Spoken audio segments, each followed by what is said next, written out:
Bliss and happiness are perhaps related but not identical. Happiness generally seems to mean something like satisfaction with your position in life, whatever that is. The recipe for happiness, as conventionally understood, is probably some combination of satisfying love, perhaps family life, success and prosperity in a certain profession or enterprise that that you've engaged in. At least some sort of, if not fame, at least some sort of respect and esteem in the world.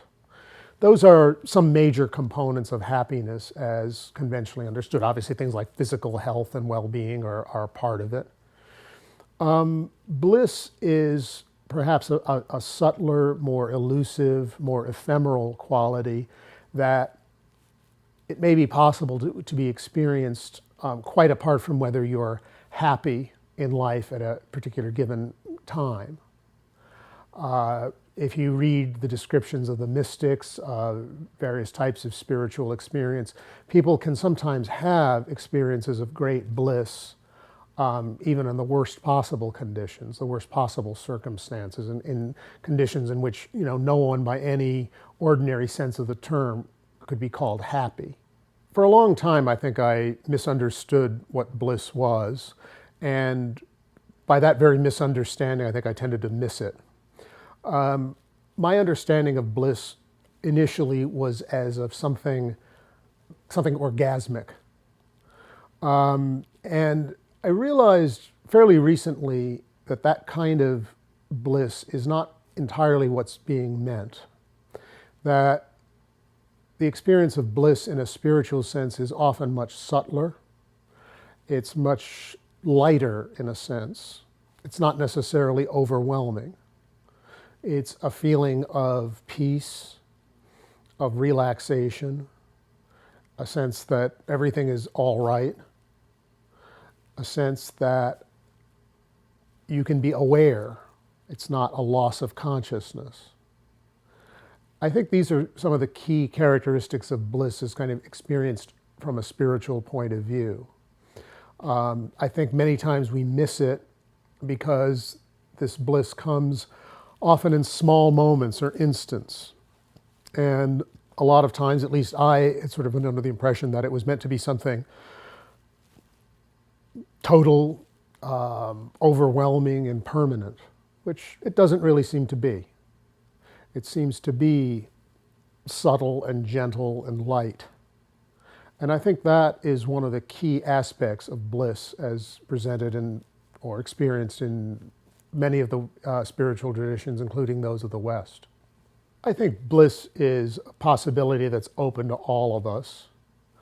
I think a large part of the problem in our capacity for experiencing it, has to do with what we think it ought to be.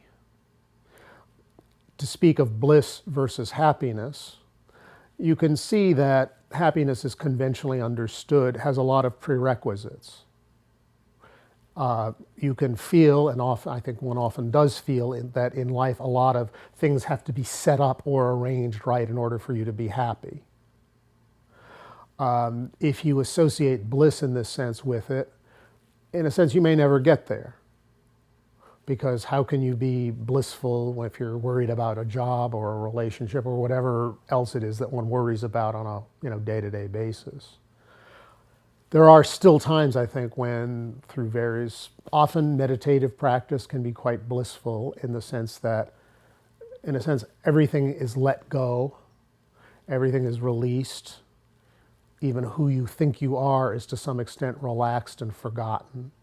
And in that moment, kind of bliss is possible. Later on, you come back to the world and you have all of your kind of quests for happiness, and we all do. But I think it's important not to let those quests for happiness in a conventional worldly sense take over totally. I think it's important not to postpone at least the possibility of bliss for some time in the future when everything is working just right in your life. Because that may come and it may not. Most of us, I think, find that, one problem that we have in life is solved. only to be replaced by another.